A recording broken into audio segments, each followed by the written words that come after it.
s'il avait toujours été là, comme s'il allait toujours rester comme ça. Bleu le matin, éclatant à midi, orange, rose, presque violet. Au coucher de soleil, on s'habitue. Et on s'habitue tellement qu'on finit par croire que c'est la norme. Qu'une planète, forcément, ça a un ciel bleu. Que le jour, ça ressemble à ça. Eh bien non. À l'échelle de l'univers, le ciel bleu n'a rien d'évident. Il est même plutôt rare. Alors oui, aujourd'hui, on parle d'exoplanètes et de mondes à explorer. Et on s'attarde sur la couleur du ciel. Mais en réalité, tout commence ici. Parce qu'un ciel, ce n'est pas un décor, ce n'est pas un fond d'écran posé là, ce n'est pas un plafond non plus. Un ciel, c'est un phénomène physique. C'est le résultat d'un équilibre. Un équilibre entre la lumière d'une étoile et la matière d'une planète, ou plutôt de son atmosphère. Et cet équilibre dépend de beaucoup plus de paramètres qu'on ne l'imagine. La lumière émise par l'étoile, sa température, sa couleur, la distance entre la planète et cette étoile, la composition chimique de l'atmosphère, sa pression, la taille des molécules, la présence de poussière ou non, la rotation de la planète, la présence d'océans, la topographie et même l'activité volcanique. Et oui, cette longue liste joue un rôle fondamental. Modifier un seul paramètre et c'est le ciel entier qui change. Enlevons l'atmosphère, plus d'air, plus de gaz. Qu'est-ce qu'il reste ? Eh bien un ciel noir. Et ce, même en plein jour. C'est exactement ce qu'on observe sur la Lune. Quand le soleil éclaire la surface lunaire, le sol est éblouissant. Mais au-dessus, c'est le noir absolu. Les étoiles sont visibles. Pas de bleu, pas de dégradé, pas de crépuscule. Pourquoi ? Eh bien parce que le bleu n'est pas la couleur de l'espace. Le bleu, c'est la couleur de la lumière en train de se disperser dans l'air. Sur Terre, l'atmosphère est composée majoritairement d'azote et d'oxygène. Ces molécules sont très petites. Et les petites molécules ont une propriété particulière. Elles diffusent davantage les courtes longueurs d'onde de la lumière. Mais alors, qu'est-ce que ça signifie concrètement ? Eh bien en fait, la lumière blanche du soleil contient toutes les couleurs. Rouge, orange, jaune, vert, bleu, violet. Mais le bleu se disperse plus facilement dans toutes les directions. À titre d'exemple, une lampe avec un abat-jour diffuse la lumière. Ça signifie qu'elle éclaire doucement toute la pièce au lieu de créer un point lumineux très intense. Et alors, quand on regarde vers le ciel, on ne voit pas directement le soleil. On voit la lumière solaire diffusée, dispersée. Et cette lumière est enrichie en bleu. C'est ce qu'on appelle la diffusion de Rayleigh. Ce n'est pas une poésie du ciel, c'est une équation. Et déjà à partir de là, on comprend que le ciel bleu n'est pas une propriété universelle. C'est une conséquence très spécifique d'une atmosphère particulière éclairée par une étoile particulière. Alors oui, c'est vrai que ça peut paraître banal, mais imaginez maintenant que l'étoile soit différente. Tenez, on va prendre par exemple une naine rouge. Les naines rouges sont plus froides que le soleil. Elles émettent davantage de lumière dans le rouge et l'infrarouge, moins dans le bleu. Donc, et si une planète possède une atmosphère semblable à la nôtre, mais orbite autour d'une naine rouge, la lumière est déjà bien plus rougeâtre au départ. Et le ciel ne pourra pas être bleu de la même manière. Il pourrait être plus cuivré, plus orangé, plus sombre. Bah oui, la couleur du jour dépend d'abord de l'ampoule. Et ça, on a tendance à souvent l'oublier. On pense que le ciel appartient à la planète. En réalité, il appartient autant à l'étoile. Mais c'est pas tout. Parce que la composition de l'atmosphère change aussi la donne. Sur Terre, l'air est relativement transparente.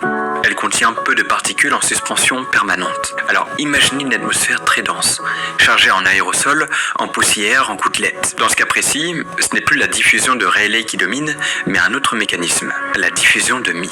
La lumière ne se disperse plus sélectivement en bleu. Elle se diffuse de manière plus uniforme. Le ciel peut devenir blanc, voire laiteux. C'est ce qu'on observe parfois lors de fortes pollutions ou dans des atmosphères brumeuses. Et maintenant, imaginez un monde où ce phénomène est permanent. Un monde où le ciel n'est qu'une tache floue, derrière une brume épaisse. Le ciel n'y serait jamais bleu. Il serait diffus, saturé, peut-être jaune, peut-être gris. Alors oui, le ciel n'est pas une évidence, c'est une signature chimique. Mais il y a encore autre chose, la pression. Plus l'atmosphère est dense, et plus la lumière interagit longtemps avec la matière. Logique. Sur une planète avec une atmosphère 10 fois plus épaisse que la nôtre, le ciel serait probablement plus lumineux, plus diffus. A l'inverse, si l'atmosphère est très fine, les interactions sont rares. Peu de diffusion, peu de dispersion, le noir de l'espace domine. C'est ce qu'on observe sur Mars. Son atmosphère est environ 100 fois moins dense que la nôtre. Elle est composée majoritairement de dioxyde de carbone et contient beaucoup de poussière fine. Résultat, le ciel martien est souvent rosé, parfois ocre. Mais surtout, il est beaucoup plus sombre qu'un ciel terrestre. Et au coucher du soleil, un phénomène étonnant apparaît. Le centre du soleil devient bleu. Parce que les particules fines diffusent davantage le rouge vers l'extérieur, laissant un halo bleuté au centre. Et c'est fou parce que même dans un ciel mince, la chimie et la taille des particules sculptent la lumière. En fait, le ciel est une radiographie. Il révèle la masse atmosphérique, la chimie, la densité, toute la dynamique. Regarder un ciel, c'est déjà faire de la planétologie. Parce qu'on comprend que notre ciel, celui qu'on croit banal, est le résultat d'un ensemble de coïncidences. La bonne étoile, la bonne distance, la bonne chimie, la bonne pression. Changer de planète, ce n'est pas seulement changer de sol. C'est changer de lumière, changer de relation entre l'air et le soleil, c'est changer la couleur même du jour. Et finalement, ce qu'on appelle le ciel n'est rien d'autre que la manière dont un monde transforme la lumière qu'il reçoit. Et ça, c'est une idée puissante, très puissante même. Parce que si chaque planète transforme la lumière différemment, alors chaque planète a son propre ciel, un autre monde visuel, un autre plafond, une autre ambiance, une autre manière d'exister sous une étoile. Alors, avant d'imaginer des couchers de soleil aux 1000 couleurs, il faut comprendre ce qui fabrique le nôtre. Parce que c'est en démontant notre ciel, en comprenant pourquoi il est bleu, pourquoi il s'embrase au crépuscule, pourquoi il devient noir la nuit, qu'on peut commencer à imaginer tous les autres. Avant qu'on aille plus loin, j'aimerais vous lire un petit commentaire que j'ai reçu dernièrement. Tes contenus astronomiques sont excellents, as-tu déjà pensé à élargir ton champ à d'autres disciplines scientifiques? Les neurosciences par exemple regorgent de mystères fascinants à vulgariser. Ou peut-être des sujets connexes à l'astronomie comme l'exobiologie ou la géologie planétaire. Alors pour répondre, d'ailleurs sachez que je réponds à tous les commentaires de toutes les vidéos quand elle est sortie il y a moins de 24 heures. Donc là si la vidéo est sortie il y a genre 10 heures, je répondrai à votre commentaire. Mais bref, du coup pour répondre, j'y ai déjà pensé et en vrai je pense que ça peut être une bonne idée. Surtout les neurosciences ça m'intéresse de fou malade. Je me dis qu'il y a peut-être des liens à faire, je sais pas, bref. Mais j'ai jamais vraiment osé le faire. En vrai, je pense que j'ai un peu peur. Peut-être que ça va pas vous plaire. Je me dis en vrai, ma chaîne c'est vraiment une chaîne d'astronomie, d'astrophysique. Donc si je commence à changer sur certaines vidéos, peut-être que vous allez pas trop aimer, je sais pas en vrai. Dites-moi en vrai, j'ai un peu envie d'avoir votre avis, si ça peut vous intéresser ou pas. Et au-delà de ça, si vous avez des sujets que vous souhaiteriez voir sur la chaîne, qui vous intriguent, que vous aimeriez que j'approfondisse, bref, dites-moi ça en commentaire et je verrai si je peux les faire dans les semaines à venir. Et s'il y en a qui sont vraiment intéressés par l'astronomie, sachez que j'ai sorti une application d'astronomie qui s'appelle Sirius dernièrement. Elle est super cool, ça vous permet d'apprendre plein de choses, de suivre toutes les actualités, d'être alerté dès qu'il y a des événements célestes dans le ciel, style des étoiles filantes ou des comètes ou des aurores boréales, bref. L'application s'appelle Sirius et vous pouvez la télécharger avec le lien en description. En tout cas, j'espère que cette vidéo va vous plaire. Sur ce, je vous embête pas plus et on est parti. On pourrait croire que le ciel appartient à la planète, que c'est l'atmosphère qui décide, que tout se joue dans l'air. Et pourtant, avant même que la lumière ne traverse le moindre gaz, un objet a déjà tout changé, l'étoile. Parce qu'un ciel, au fond, n'est jamais qu'une lumière transformée. Et cette lumière n'est pas universelle. Toutes les étoiles ne brillent pas pareil.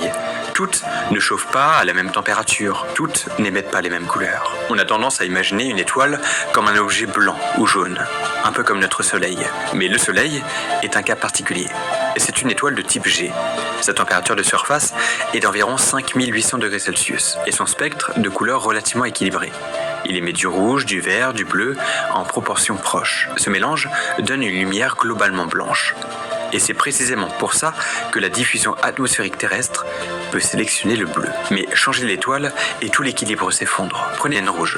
Ce sont les étoiles les plus nombreuses dans la galaxie. Elles sont plus petites, plus froides, et elles ont une température de surface parfois d'environ 3000 degrés, parfois moins. À ces températures, le pic d'émission se déplace vers les grandes longueurs d'onde. Plus de rouge, plus d'infrarouge et moins de bleu. Alors oui, l'atmosphère d'une planète autour d'une naine rouge peut diffuser la lumière. Mais diffuser quoi? S'il y a